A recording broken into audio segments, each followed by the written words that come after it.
All right. Hello, everyone. We are going live today with a dear friend of mine, Mia Rigden, who is an amazing nutritionist and wellness coach. I am connecting her here. We're going to have a nice chat with her. Hi. Hey, Mia. Hey, Hunter. How's it going? Good. How are you? Good. Nice to see you. Good to see you as well. How's everything in San Francisco? Everything's going pretty well. It's today is a bit overcast, so it feels nice and cozy to be inside. Oh, And yeah. yeah, enjoying being back west in California after being in New York for 10 years. Same. So same, yeah. I know we were both out there for a while. Interesting timing that we ended up out here during this interesting time of our lives. Yeah. Well, when you're born in California, it's kind of hard to, I love New York, but it's just kind of hard to top that. Yes, it is. Just a It good is. place to live. Yes, we're very fortunate. Yeah. Definitely. Wonderful. I'm so glad to see you. It's so nice to connect, and I'm excited to get into some conversation with you about meditation and digestion and healthy eating and food and just the connection between those two amazing, wonderful things that we both love. Yeah. Yeah, and all even some of the science behind it. I've been, reading some interesting research papers on it, and it's quite fascinating. So It really is. And I mean, I have learned so much from you over the years, and I'm always like last week I joined one of your for anyone who is on here that doesn't know, Hunter has these, for meditators, these awesome workshops or, happy hours. What do you call them? yeah, we were calling them happy hours for a while. The real happy hour with tea instead of a cocktail. Yeah. Yeah, no, we call them, group meditation and knowledge meetings. And yeah, they're a great way to bring people together, and we do them all virtually online. And it's a nice way to follow up with students who are in consistent practice. And so sort of the precursor to that is an intro course that I teach over 4 days to get people in a consistent daily practice. And then we have this awesome lifetime follow-up where we get community together and chat all about it. So it's it's a lot of fun. Yeah, well, to bring I've people together. been privileged to, do them at your apartment in New York City. And then, I joined a virtual one as well. But I'm always struck by the synergy between, I mean, obviously what you do is like so amazing and technical and enlightening. But a lot of the topics that you bring up, I find are things that I'm working on with my clients, but obviously through like a slightly different channel. But the two really go hand in hand. And Hunter, I was so happy when you reached out to me to do this little talk, because I just have been finding with my clients more and more that getting your diet or whatever you're eating perfect isn't always gonna give you the results that you want. And so a lot of people come to me very frustrated because they're like, I've done this and I've done that and I haven't had any sugar in 2 months and I still don't feel good and I'm bloated and I'm in a bad mood and I'm so busy and all of these things. And I always try and bring back to, okay, well, nutrition is a lot more than just what you eat. It's how you nourish yourself in so many other ways. And we really need to look at stress and sleep and your mood and your digestion and what you eat and all of those things that affect that in order to, make real impactful change. So, I think meditation's a really important component to that. Definitely, for sure. And, the mind really impacts every area of the body. And there's a lot of research that have shown the direct link between the brain and gut health, called the gut-brain axis. And really there's this bi-directional communication between your central nervous system and the enteric nervous system, which is what's connected directly to your intestines.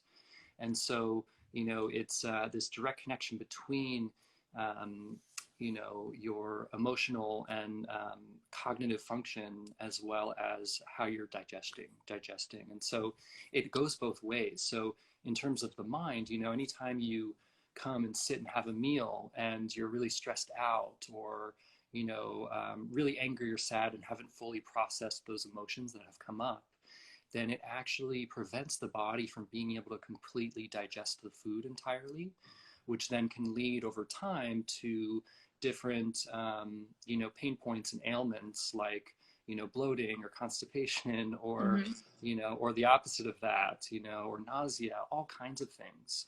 And one example is, anytime you feel anxious, right, that mental feeling of anxiety and thoughts are running through the mind, it can cause a feeling of like a pit in your stomach or nausea. So, there's a very clear example of it. And so what I found personally, and when I work with people with meditation, a lot of people find that really quickly, even in the first few days of practice, they find that their digestion starts to change. Sometimes that shows up in kind of a detoxifying way, like there's some energy and emotion and microbiome imbalance that needs to kind of move through. But then it comes back into balance, and people find that their digestion improves significantly just through meditating, which is amazing. And another thing people notice after meditating for a period of time is that their awareness of their body and how they're feeling and how they're digesting starts to bring about a curiosity to discover, what can I do to eat and create more balance? What sort of foods are going to be better for me and my personal, health? And so that kind of curiosity, I find through the awareness of meditation, is a great sort of lead into incorporating other healthy lifestyle habits, including, nutrition. And so it's a super interesting connection. So that's sort of kind of my way into it, sort of the mind into the body, but it does go the other way around, the body into the mind too. What's a good example of that? You eat a lot of sweets and, a big bowl of ice cream. I love ice cream.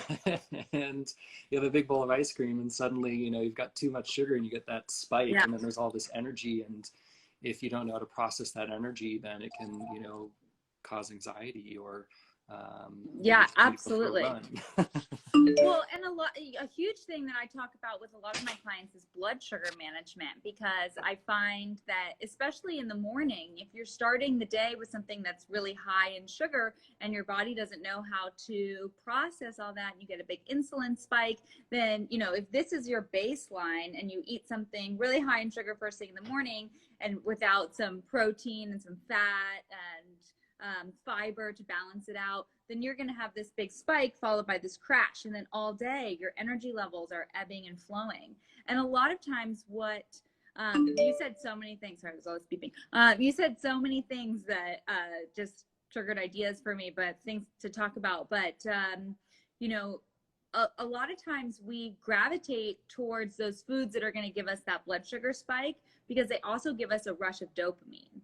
And that is a very similar cycle to drug addiction, is that we know that eating a Snickers bar, for example, is going to feel really good in the moment, but then afterwards it actually makes us feel worse. But then when we're in this cycle, we're like, okay, I'm just going to have the thing, and then that's going to feel really good. And then an hour later, they don't feel good and they're tired, and they're like, okay, well, now I need another thing. And it just creates this cycle. So that mindfulness and that awareness is so important. And I'm sure you read it, but a book early on in my nutrition studies that was, a doctor that I was really inspired by was Bruce Lipton, and all of his studies on epigenetics. And he wrote this book called The Honeymoon Effect. Do you know that book? Yes. It's a great, he's so fascinating. And so for those of you who don't know, epigenetics is essentially how what we perceive affects our health. And so his book, so many more, how that affects our genetics. We could go into that. It's a whole other Instagram live. But this honeymoon effect was that he just tricked himself into having a positive outlook on things, and how that had a trickle effect onto everything that he did. So instead of looking outside, like you said, and saying, oh, it's overcast and cloudy, this sucks, you're like, oh wow, what a cozy day. And just reframing that and having an opportunity to take a deep breath and reframe your thoughts is going to completely change your outlook on the day. And maybe you're not going to feel as stressed or crazed and just be grabbing for that bowl of M&Ms or whatever it is that isn't supporting your end goals, but it's going to give you that momentary rush. So I think that, whatever we can do to gain that awareness and that mindfulness, which is, is a key thing that I talk about with my clients in my nutrition practice, is really just, if you're not aware of your actions, then there's no way that you can make a change. Mm-hmm. And that applies not just what you eat, but it applies to, how you treat the person making your coffee or your, loved ones or whatever. If you're not aware of your habits, then, it's really difficult to, to make positive changes. Someone has a question. How can we use meditation in our nutrition practices to reduce our stress? Okay, great topic. I wanted to talk about this. So, I'll just talk about what stress does in the body, and I think Hunter can really add to that. I like to think of the body as a finite resource. Your body can only be doing so many things at once. And so when we're stressed, stress is actually a biological advantage, because it allows us to pool all of our resources to kind of combat an enemy. And it's a pretty amazing thing that our body's able to do this. But when we are faced with chronic stress, meaning repeated all day, every day, then, our hormone levels and our body is fighting something that doesn't really exist. It's really all in our mind, this stressor. And so it really slows down our digestion. So peristalsis, the movement of the muscles in your digestive tract, and also gastric acid, which helps break down food. I mean, the secretion of gastric acid can sometimes come to a halt. And so you really stop digesting food, which, leads to bloating and digestive, discomfort and inflammation. And then you're not able to absorb nutrients. And this has a trickle effect. And obviously the stress response really affects our hormones. Our hormones is what's making all of this happen. And I think something that I really work on, and I think a lot of what your work is we can't really control these stressful situations. A lot of these things, some of the stressors we can avoid, but, for example, what's going on in the world, it's very difficult for us to just avoid these things completely, but we can manage our response. Yes, definitely. And, stress, nothing wrong with getting stressed, but it's what Mia described as chronic stress, where we're day in, day out going into that fight or flight mode. And we get used to it. We normalize the state, especially when culturally everyone around us is sort of in that rat race, trying to get as many things done as possible and juggling all these different demands. And the problem with chronic stress is that it just continuously pumps cortisol, adrenaline, and norepinephrine into the bloodstream and just taxing your adrenal glands. So you can go into adrenal fatigue, and then suddenly the body is actually really tired, but is disguised by all of these levels, high levels of stress chemistry. And then you add caffeine into the equation, a cup of coffee once or twice a day just to help keep you going, and that helps band-aid and mask that even further. And it's really just an unsustainable way of utilizing your whole body in order to accomplish and achieve results. And what's fascinating is that we actually have the capacity to be incredibly successful in a more sustainable way, where we're not taxing our body the way that we've been conditioned to in our culture. And meditation is sort of the gateway into creating that type of life, and that experience for yourself. It's a direct way of de-exciting your nervous system, getting you out of fight or flight mode into a state of rest and digest. And cortisol levels drop significantly. The whole mind and body starts to relax and get deep levels of rest. And in that deep state of rest, the stress begins to release from the nervous system. And once the stress has finally actually left the nervous system, then that's when all of these wonderful benefits start to show up, where you feel much more clear-minded, able to focus on your tasks at hand instead of getting distracted by whatever happened, a few days ago, or worrying about what's going to happen tomorrow. And also suddenly, because the brain isn't having to process all of this irrelevant thinking, you have greater energy capacity to actually be alert and awake and engage in the activities that you do have to get done. And so suddenly you're empowering yourself with meditation to be more effective in whatever it is you have in front of you. And it comes naturally, which is fascinating. It's not something you have to try to do. It's really just about cultivating a regular meditation practice, and then spontaneously these results come and they stay with you. And then what's also interesting is that the relationship with food starts to shift as you meditate in a variety of ways. I found this personally, and I see it with a lot of people I work with. We tend to, many of us, well, there's generally two different types of people that have two different types of relationships with food when they get stressed out. Some of us will stress eat.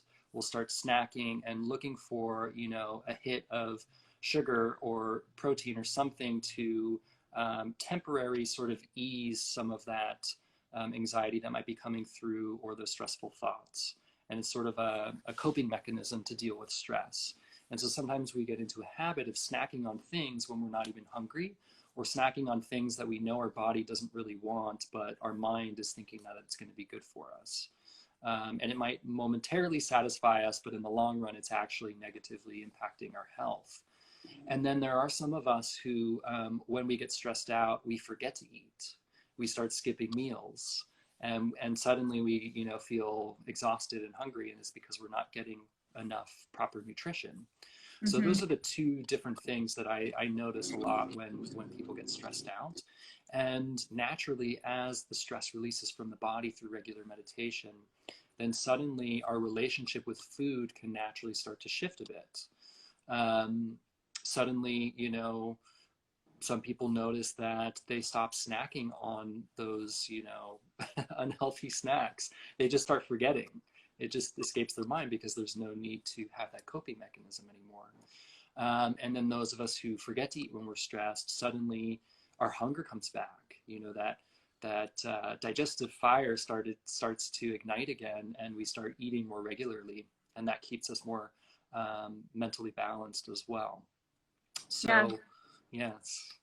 I see this. It's funny because the way you put it is so true, and I see the same patterns in people that, we just have different responses to things, and, neither is better or worse. It's just, when you can really balance your hormones and when you are feeling more calm, you're able to be more aware of the decisions you make, and you're able to make decisions that are better for your health. And what's interesting when you talk about the gut connection is that, I think of it as, there's good bacteria and bad bacteria, and we need both. They have a symbiotic relationship with each other. But when we have too much bad bacteria, and that feeds off of sugar and alcohol and processed foods, and refined carbohydrates, and when we have too much of it, that bacteria, we have 10 times more bacteria in our body than cells. So that bacteria can actually influence our cravings, because they're like, I almost think of it as like political parties. They're like, all right, we're in charge. And, and so it takes a little bit of time. And I think the meditation, if you get into a consistent meditation practice and you can be thoughtful about the foods that you eat, and you realize, oh, I feel so much better. I feel more grounded. I feel more satisfied when I eat a healthy, balanced meal versus, when I'm rushed and stressed and I just order takeout from this place, and, and all of these, and then what ensues is maybe it tastes really delicious in the moment, but there are actual studies that show that in the moment eating does not make you happy, that people are happier eating fruits and vegetables, which just debunks the whole idea that unhealthy foods are tastier. Yeah, definitely. And it's true, we can have both.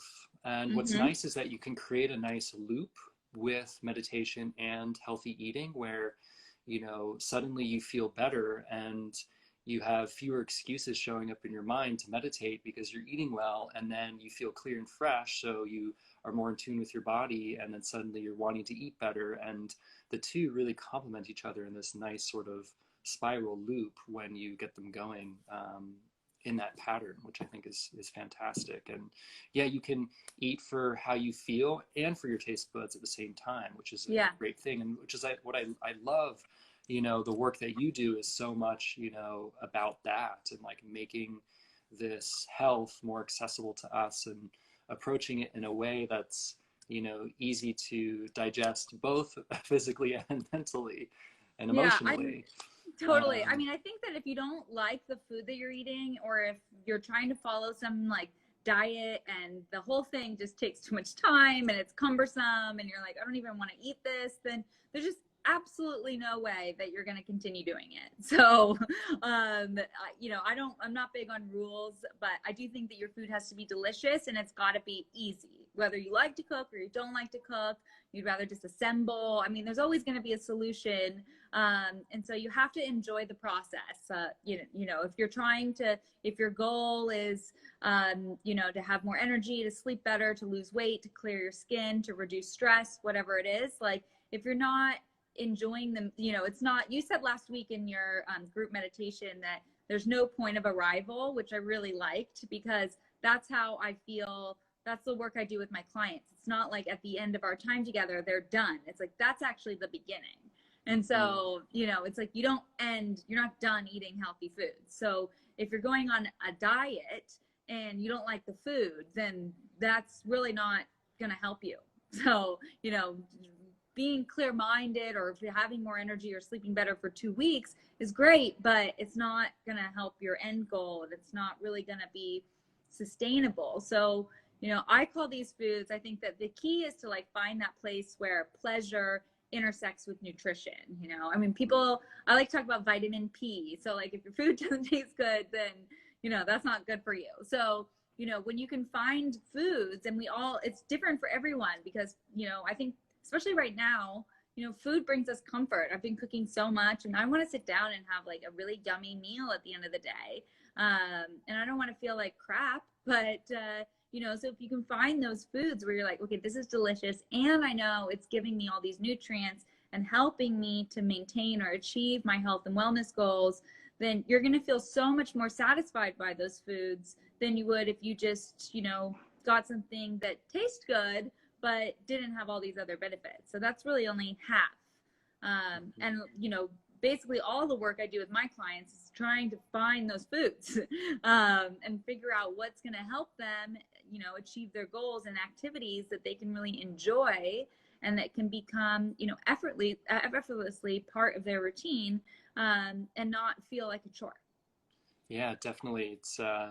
I love that mentality of sort of being in it for the long game and allowing it to become a part of your lifestyle, and taking small steps at a time and letting it evolve, into, you know, greater and greater health, and making more and more changes as you go. Yeah, it's such the way to approach it.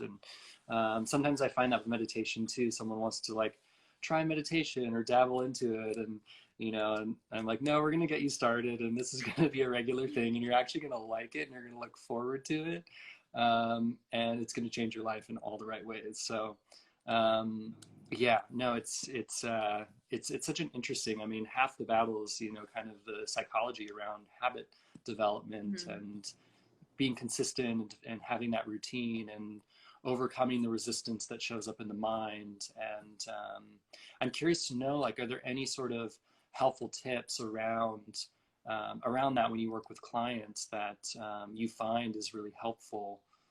Like for how to, sorry, can you say that Yeah, for again? Like how to sort of onboard people, if you will, into the habit of creating these changes for themselves. Well, I think that and I was going to ask you the same thing about meditation, because I think, first of all, people have to want to make a change. You know, I can't, force feed them vegetables. So, Yeah. you have to be motivated to make the change. And I think that when you're trying anything new at first, it always feels like it's more work. And, what I tell, prospective clients is that some people go to the personal trainer or go to the gym and they want to work with someone or go to a class that makes them feel like, it's like rah, rah, rah, like all this energy, like you got to get in shape, blah, blah, blah, blah, blah. And like, I kind of take the approach where I want people to meet with me and feel like, oh, wow, I'm already doing these good things. Like, not to feel badly about themselves. Like, they've made it here to, to talk to me and made that commitment. So that's awesome. And so let's build on what you have and make slow changes over time. Like, we don't have to, just change everything all at once. We have to make sure that these things are realistic and that they are sustainable. So I have like a really open dialogue with my clients because, as I mentioned, it's really important to me that they like the food and that it's easy for them to do. So, maybe I have a smoothie recipe and they're like, I was hungry an hour later. I don't understand why. And so we have to go in. Are they putting enough healthy fats in there? Or what is it? Or they're like, this is too difficult for me to make. Or, actually I have a, an intolerant. This makes me, when I eat cruciferous vegetables, I feel bloated. I can't digest them. So everyone that's different. So we have to do a lot of trial and error to figure it out. So I think patience and commitment is really important. And so I give my clients like just a, some of my clients email me every day, which I like. But, when it comes to the meditation part, I do encourage, a lot of my clients are really busy and they've tried a lot of different things that haven't worked for them. So they're frustrated and, some have a meditation practice, but I'll say most don't. And when I suggest it, I oftentimes hear, I'm not good at meditating. I've tried that before. And, I try, I give people your information a lot and I, try and give them other resources as well. But what do you say to people? Like, how do you get them to try and to commit? Because 20 minutes a day, twice a day feels like an insurmountable commitment for most people, but we all know, we know the benefits. So how do you get people to commit and to kind of, turn the corner there and understand the benefits? Yeah, it's a great question. So, first off, 20 minutes twice a day. When I first heard that before I learned 11 years ago, I was like, you got to be kidding me. I don't have that kind of time. And a lot of people feel that way. And, but when you really do the math and you calculate how much is 20 minutes twice a day, it totals obviously to 40 minutes once a day, which is less than 3% of your entire day. So it's a incredibly tiny amount of time relative to the amount of time you have in a day that you're investing in yourself to actually nourish everything in your life.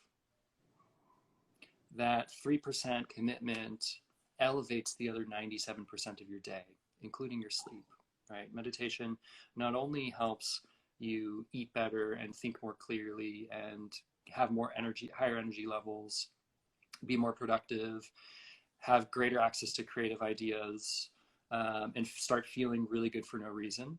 Meditation has been shown to increase levels of dopamine, oxytocin, serotonin, endorphins, anandamide, GABA, this beautiful cocktail of bliss chemistry that releases from various areas in your brain. There's actually at least 90% of your serotonin and GABA neurotransmitters are actually stored in your gut, on the periphery of your intestines. And so there's that clear connection there as well. Mm-hmm. And so when we're meditating, we start feeling really good. And so it's about giving yourself the chance and opportunity to practice a style of meditation that you haven't tried before. There's different types of meditation, and a lot of the ones that are available on apps and drop-in studios, as great as they are, they don't. A lot of people don't latch onto them very easily as a regular habit because Um, they either require focus and concentration or rigid posture without back support. And what I teach is a technique called Vedic meditation, which actually allows you to sit with back support, very relaxed position, and it's completely effortless. There's no focus or concentration. And you receive a personalized sound or mantra that you repeat silently in your mind. And it pretty much does all the work for you. So you get to sit back and relax and allow yourself to be meditated, right? You're not meditating, but the technique is meditating you. And so in that way, it starts making meditation a lot more doable, and it's something you actually start looking forward to instead of something like, oh, I have to do this thing that I promised myself I would do. It's on my to-do list. It suddenly becomes a bit more easy and accessible. And then I just train people in how to create that mindset so it starts to become non-negotiable. And if you fall off the bandwagon here or there, and then we just check in and you get right back on. So yeah, I think that's something people don't understand, is that you do the course and then you have like forever access to keep checking in, and I think that's something that has been so, I didn't realize it when I first signed up for the meditation course, that like I would just have access to, continuing to build my knowledge and my practice for, ever, which is amazing. Yeah. Yeah. So, it's lifetime practice, lifetime technique, and follow up. And that's what, helps ensure that you are going to get it. I haven't worked with anyone who hasn't gotten the technique. You don't have to be skilled in any particular way. You just have to be good at listening and, willing to follow a simple set of instructions, and then you're going to get it. When I first started this 11 years ago, I had, acute anxiety and chronic insomnia. And within a matter of weeks, I was sleeping like a baby and feeling happy for no reason. And it was from doing this technique. And I was really skeptical going into it and had a really overactive mind that was just analyzing everything, which is why I couldn't fall asleep at night. And all of that just started to calm down. I also noticed my digestion improved, in the first few months, because the anxiety was having a really negative impact on that. So, yeah, many such wonderful benefits come from it. And sometimes it just takes, yourself getting sick of, what's going on in your life and what's repeating over and over again. Sometimes things have to get worse before they get better. And, these practices and, this wellness and this nutrition and health, all of that is available to us whenever we're ready to jump in. So we just have to kind of embrace it when we're ready. But yeah, sometimes it takes that too. But once you get in, whatever it is that finally leads you into it, it's life-changing. So if you're willing to be, curious and explore and proactive about your health and well-being, then, you can skip the suffering part if you want. It's funny because I remember one year Thanksgiving, and I think I was at the night before Thanksgiving at your parents' party, and this was years ago, and I hadn't seen you in a while. Maybe that was when Jamie and I were living in Asia, and I came over and I was like, "Hey, Hunter." And I just noticed, not that I noticed anything bad before, but I just noticed you were very calm and happy. And I noticed it right away. And I was like, wow, what are you doing? Because this sounds amazing. Yeah. But it was really like a remarkable shift. And I remember that, I can't remember if Jamie and I had already taken our meditation course or what was going on, but we did our course in Hong Kong. But yeah, I remember really noticing that you just seemed very much at peace, and yeah, it was really like kind of an interesting contrast, just because I hadn't seen you in so long, and it was yeah, I just remember that being really nice. Yeah, it's amazing how it can just affect your overall, just the energy that you're putting out. Not that you were putting out bad energy before, but it just really changes. Totally. For sure, there are those they can be subtle shifts, and sometimes they're more dramatic for some people more than others. But just our thoughts and our thoughts in our mind, it really impacts everything, and it's the product, everything in our experience, our energy, our body, our life, everything is a product of our thinking, essentially. Yeah. And Yeah. so when we're able to shift our thinking in this very easy way by releasing the stress and the physiology, then it just becomes natural to exude that calmness and inner bliss because it's simply there. And then science just helps verify and validate that experience by showing that, it increases, those levels of dopamine, oxytocin, serotonin, and endorphins, and so on, and lowering all that stress chemistry and lowering inflammation and all of that. So it is incredibly fascinating. And yes. Well, I think that's something that you and I both, last week as well, when I came to the group meditation, something that I wrote down is, that, and I'll have to look at the exact wording, but I commented that I had been working on something very similar. And, that the first step is really the education. It's learning how to do the meditation practice, learning about what's in the food that you eat and how it affects your body, really doing some self-discovery. And, maybe you're the type of person that has to read the science to be convinced, or maybe you can see a friend who has transformed and be like, hey, I want to do that. Or, whatever it is that is the catalyst for you to learn more about meditation, about nutrition. And then once you've amassed this knowledge, then you're really empowered to take action. And then that is I think the amazing part of this whole thing, because then it's easy. When you realize that, your, I don't know, your lentil soup tastes delicious and that you feel wonderful afterwards, then you feel great eating that over having a burger. And then you're not having to make this decision. And so it's not, I think that not to put words in your mouth, but the goal of the meditation practice and for, my nutrition practice and helping people to, eat a healthier diet is for it to be enjoyable, for it to be fun, and for it to be effortless, and to naturally just start gravitating towards foods and routines that are going to move you forward, not set you back. And when you do that, then, the other actions and foods and things, or, staying up too late or drinking too much and being hungover the next morning, you wake up in the morning, you're like, that doesn't feel good. Because when you really know how it feels to feel good, that's all you need. But I think a lot of times, sadly, is that we don't know we're walking around, like you said, with a lot of adrenal fatigue, and we're just kind of running on fumes, and we feel okay, but that's all we know, and that's become our baseline. But when you break out of it and you feel great, then you never want to go back to that. Definitely. And what's fascinating is how we get so attached in our thinking, and even self-judgmental in terms of like the choices we make, that we might regret or be shameful over, or the choices we think we should be making. And sometimes that kind of thinking, I find, gets in the way of people actually creating some progressive change for themselves. And so a mentality that I really have adopted and I love to share when I teach is to observe everything simply as research, right? Every choice you make, every action you take is simply a form of research.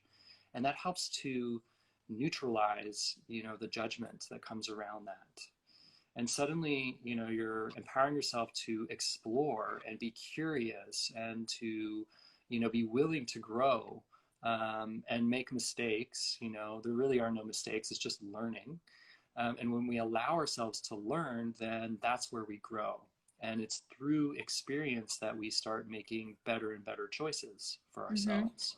And so like that, whether it's meditation or nutrition, it's just about, seeing, exploring, and seeing what comes up and taking it each moment as it comes.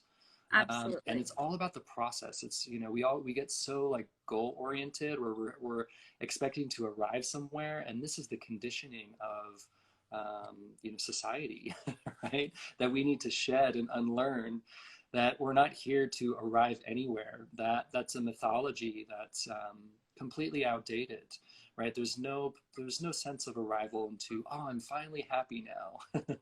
We've Okay, been trained, done. right? We've been trained that it's like, okay, we get in that hamster wheel, and we go through school, and then we get a good job, and then, we do whatever it is we desire to do, and we are taught to believe that eventually you're going to get happy once you achieve enough accolades and, recognition and all of that. And it never arrives. You get a hit of that dopamine, and then you're on to the next thing. And it's this sort of cat and mouse chasing game. Yeah. And the reality is that we can actually cultivate and develop this self-referral fulfillment or happiness from inside through meditation, because we already have the neurochemistry there available to us. And when we shift out of that stress state, then it just becomes our nature again. And suddenly we're not, judging ourselves because we're not in a place where we think we should be, or we're not doing the things that we think we should be. And we're ruminating and regretting, those things we did in the past, but we're actually able to finally shed all of that away and just be loving and compassionate to ourselves and take each moment as it comes and embrace this process of life of growth and possibility. And it's just all research, it makes it fun. I love that. And then when you do something that you're like, that wasn't good for me, but I'm aware of it, then you can empower yourself not to do that again. And so then it's good. You learn something. And if you learn something from it, whether it's, okay, maybe I shouldn't have eaten the whole pint of ice cream or, this didn't make me feel good, or I need to get back into my meditation practice, or, I was angry and snapped at somebody, or whatever it is. Like, when you have that awareness, then you can do something about it, and you can learn from things that, maybe aren't the most productive actions for you, and, find ways to, to change it. And no one's perfect. We're always going to be like, doing things that, maybe aren't the best, making decisions that maybe aren't the best for us, but that's okay. That's how we learn, and that's how we grow. And I feel like I like to, take that approach with my clients, that it's not about being perfect. It's about, tapping in here and aligning your actions with your goals so that you can, feel happy about, it's not about what you eat. It's not about over scrutinizing things. It's, also looking for qualitative markers instead of, trying to manipulate. And, we have this tendency, I think, in society to want to assign a number value to things.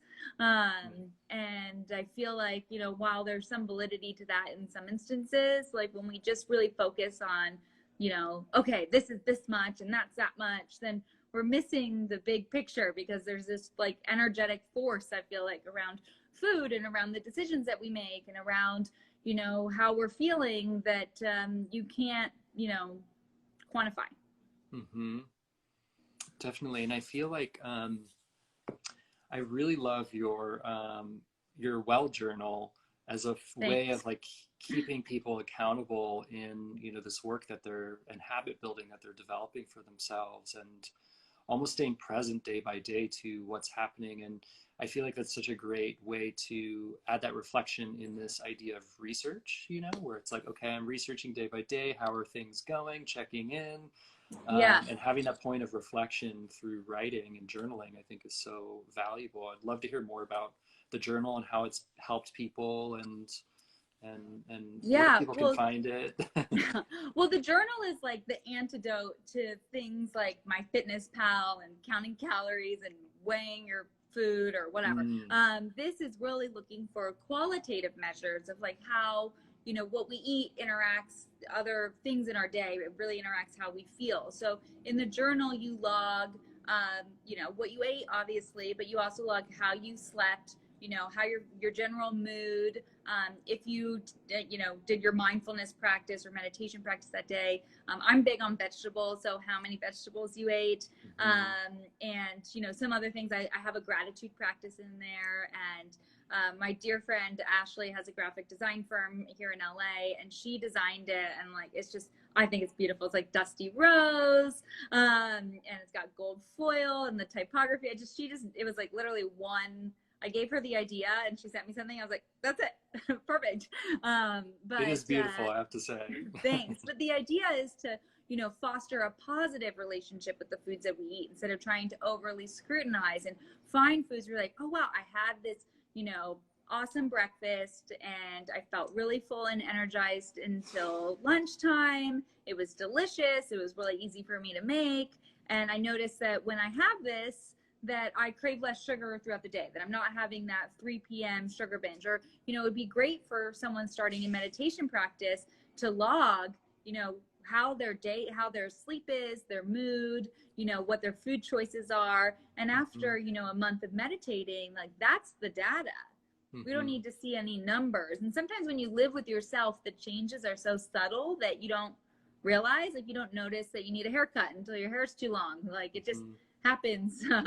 We don't notice things when we're with ourselves day in and day out. But when you have all this data written down, you can be like, oh, wow, I'm actually sleeping an hour more each night, or I'm waking up in the morning and I'm feeling rested, or wow, I didn't realize I was eating all these vegetables because I discovered this new cookbook, or whatever it is. And then you can see patterns where you'd be like, oh wow, when I have, a donut for breakfast, I'm really tired all day and cranky. Like this, now I know that maybe that's not the best thing for me to have every morning. So that's just, I think, the goal of the journal is really to help people connect to what they already know is true, instead of, there's just so much information out there and we're trying this and then that doesn't work. So we try that and then we try that. And it gets a little depressing, to be honest, when you're trying all these things and you feel hopeful about it and then it doesn't work. And so, really the idea behind journaling is to find what works for you and to reconnect with that and to feel really empowered by and happy about the food choices that you make, instead of, always feeling at odds with food or having this really, like an antagonistic relationship with food, which food's my favorite thing. I love to eat. I love to cook. I enjoy all my meals. I'm constantly thinking about what I'm going to be having for the next meal. What do I get to have next? Yes. And I want other people to have this. Oh, I see your mom. Hi, Vicky. I love intermittent fasting. I always try to leave at least 12 hours between dinner and breakfast. This is how your body does cellular repair overnight. And it also just gives your body time to do other things besides digesting food. And if you want to expand that beyond 12 hours to 14, 16 hours, if you feel good, I say go for it. There's a lot of different ways to fast. Now the days are longer, but if you can try and eat during daylight, I think that's really wonderful for setting your circadian rhythm. But yeah, I'm a huge fan of intermittent fasting, and it starts with just 12 hours. So if you're done eating by 8 p.m. at night and you have breakfast at 8 a.m., a lot of us just do that naturally. And it's not difficult and has lots of benefits. It's not about skipping meals either. So there are tons of studies that showed two groups eating the same exact foods, but one group eats it in like an 8-hour eating window and the other group just eats whenever throughout the day. And the fasting group loses weight. It's pretty remarkable. And then, for blood sugar management, and, cellular repair, hormone balancing. I mean, there's just so many incredible benefits of intermittent fasting. I'm a huge fan. In terms of mental health and intermittent fasting as well, I'm fully on board with what Mia has shared. At the same time, it also depends on the person. Exactly. Very true. And sometimes if you're someone who's a really strong digestive fire and you just you're burning and you're ready to eat, sometimes it could be actually dangerous to fast too long, depending on what your lifestyle is like. If you have to go, and you have a lot going on and there's a lot of stress accumulating, you want to make sure that you're grounding your body and feeding that fire with enough hydration and good food. So the timing of your intermittent fasting just depends on the person. So you have to Absolutely play with it or work with Mia, find good knowledge so that you're really, finding what's working best for you in particular. Yeah. And if you hate it, don't do it. That's my rule. If you don't like it, don't eat it. If you hate it, don't do it. So, or figure out how you might be able to tweak it so that it really works for your physiology and your schedule, which is really important. So if something's adding additional stress, then it's not going to give you the desired outcome. So, you know, there are definitely different ways to do intermittent fasting or, you know, to have some sort of fasting practice in general. It's interesting that so many cultures and religion have fasting as, you know, part of their culture and something that they do. So there are a lot of benefits to it, but you have to do it the right way. We have a question here about advice for autoimmunity with food and meditation. I could share a little bit about that, and I'm curious to hear what Mia has to say. So there's a couple things. In terms of meditation, a lot of people of a variety of different types of autoimmune have found that Vedic meditation allows them to both physically and mentally transcend the pain that might be coming through in the body if you're having any sort of autoimmune flare-up. And it also, because it lowers the high blood pressure and slows down the heart rate, it also helps to reduce inflammation. So it can help in those moments of pain and reducing stress levels that can be attributing to those flare-ups. Now, in terms of like actually having the possibility of potentially, you know, getting rid of autoimmune, I think it has to be worked on a deeper level in terms of the physical tissue, which is where nutrition comes into play. So I don't know if Mia wants to speak to that. Yeah, and for everyone that's, you know, going to be slightly different. There could be a particular food that's triggering some sort of inflammatory response in your body. And sometimes the food can be something that's seemingly very healthy. So, you know, we have to really look into what is the root cause. It could be, you know, some candida, like a yeast overgrowth, or some sort of gut dysbiosis that's causing excessive inflammation. So I have, you know, quite a few clients with some autoimmune disorders, and I work in tandem with their doctors to make sure that we're really targeting the right approach and trying to support them nutritionally in a way that's going to lower inflammation. But also, I think what's really tricky, if you've been diagnosed with something and if your doctor's like, okay, go gluten-free, and then you get home and you're, you know, maybe you have, you know, kids and they're having pasta for dinner and you're making their dinner and you're starving and it's very difficult for you, you know, then that's where I think we have to find solutions that are going to really fit into your life so that you can be compliant with whatever is the, you know, best, most therapeutic diet for you.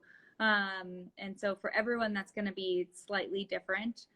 Most of the time, people with autoimmune disorders, I think it's important to abstain from gluten and dairy. But again, you know, it's really individual. So, so yeah, I think it's just really important to figure out how we can, you know, craft a way of eating that fits into your lifestyle, help you be compliant with the diet that you need to follow.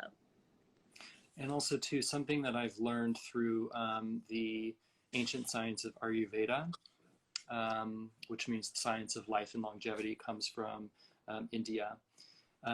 There's some interesting perspectives from that body of knowledge that I've learned, particularly around autoimmune, which could be worth exploring a bit. And it has to do with this concept that we have 7 different tissue layers in the body. You know, you have your skin and muscles and bone and blood and so on, and the bone marrow lays at the bottom. And the way that the body processes nutrients is it moves through these tissue layers gradually over time to nourish everything on all layers. At the same time, any sort of toxins in the environment that come into your body through food or your breath or through your skin also make their way through your body as well. And if too much of that toxicity starts to build up over time, and then the stress prevents the body from actually releasing that toxicity, then eventually those toxins can make their way through all 7 tissue layers. And it's been, according to these Ayurvedic studies, it's been shown that once those toxins and heavy metals get to those deeper layers towards the bone marrow, then that's where the autoimmune starts to activate in the system, in the cellular system.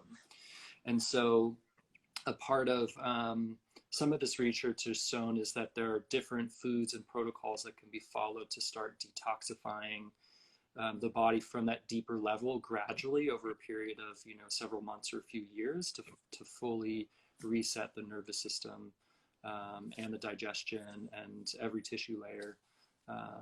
So yeah, there's a variety of different perspectives around the topic, but that's just one I thought I would share since it was top of mind. Yeah, I mean, I think I've seen with so many of my clients that changes in their diet and finding a way to make it sustainable for their life have, you know, really made a huge impact. And I see that Meditating Mommy has been gluten and dairy free for 4 months. Yeah, I mean, personally, I'm not gluten or dairy free. I don't think that everyone has to be. I really love sourdough bread. And if I'm at a nice restaurant and, you know, there's pasta, I'll eat some of the pasta. You know, I mean, I'm not dogmatic about anything like that. And I do enjoy some cheese sometimes. So I think that, again, that's a very individual thing. We can educate ourselves and figure out what works for our body. I have a lot of clients that maybe don't do well on like milk and cream. They have a lactose intolerance, but are fine eating sheep and goat's milk cheeses. And then, you know, they can enjoy some cheese and don't have to feel guilty about it, which I think is really liberating for a lot of people who felt like, oh, dairy's bad because it's gotten a lot of bad press. And it's certainly, you know, not bad for everyone. Same with gluten. I think that they're, you know, in a 48-hour fermentation, like in a good sourdough bread, I've read that 98% of the gluten dissipates. And so then if you're using a really good quality ancient wheat, you know, for the flour, then, you know, you're not going to have a lot of gluten in that to begin with. And then you're getting all this probiotic culture from the sourdough bread, and it's partially digested. So for some people that can be a really fabulous way to kind of scratch that itch, because bread's delicious and I've never met anyone that doesn't like bread. So I'm not trying to get people to have to give that up. I certainly don't want to. So it's really about figuring out what works for you, and how you can, you know, feel very satisfied from the foods that you eat and not feel deprived, but also make sure that you are, you know, making choices that are, you know, good for your overall health. Yeah, definitely. And also too, recognizing that our bodies are constantly evolving throughout our entire lives, right? Every cell in our body is not the same cell that we've had 7 years ago. We have a completely new body that's constantly reprinting itself and evolving and changing. Yeah, that's a great point. And so knowing that, you know, this journey of exploring your mental, emotional, and physical health through nutrition and meditation is going to constantly be changing. And this actually makes it exciting, you know, because there's no plateau. It's always, you know, there's something new. And also too, like, you know, sometimes we get attached to like, oh, we discovered that this one thing is really good for you, so I'm gonna eat a ton of it. And then we get attached to like eating that one thing. And then suddenly like something changes and it's not working anymore. And that's because our body has shifted. And maybe we've kind of swung the pendulum too far in the other direction. We kind of need to bring it back. And so I think part of the helpful mentality going into all of this is to know that too much of anything, even if it's really healthy, can be bad for you. And it's all about moderation and finding the right balance in terms of where you're at, how you're feeling in the moment, what are the seasons like, what is your body type like just you know, taking in all of those different factors into account and getting playful with and self-awareness is the most important factor in that. So, you know, everything that we can be doing to become more self-aware through meditation, through, you know, just constantly learning and discovering new practices and new foods and, you know, more about our body is, you know, is so important so that you can really make the best decisions for yourself and feel really good about them. Yes. Well, I have a client in 2 minutes, so I can talk all day. I always love chatting with you, Hunter. But I'm gonna have so great to see you, Mia. Thank you for chatting. Too. This has been fun. Yeah, and I hope this is helpful. And yeah, I'm going to encourage my clients definitely in my community to speak with you about your meditation courses, because it's been, you know, really transformative for me, and I am so appreciative of everything that you do, and you have such an incredible practice. So thank you, Hunter. Thank you. I appreciate that. And likewise, anyone who's interested in diving into nutrition, like, work with Mia. You know, she does free intro, consultations. I do as well for meditation, and she's got an awesome journal, so definitely check that out as well. Thank you, Hunter, and hopefully we'll be able to hang out in real life soon. Yes, I hope so. Until then, the screen will be okay. Yes. All right. Have a good one, Hunter. Take care. You. You too. Bye, Mia. Bye.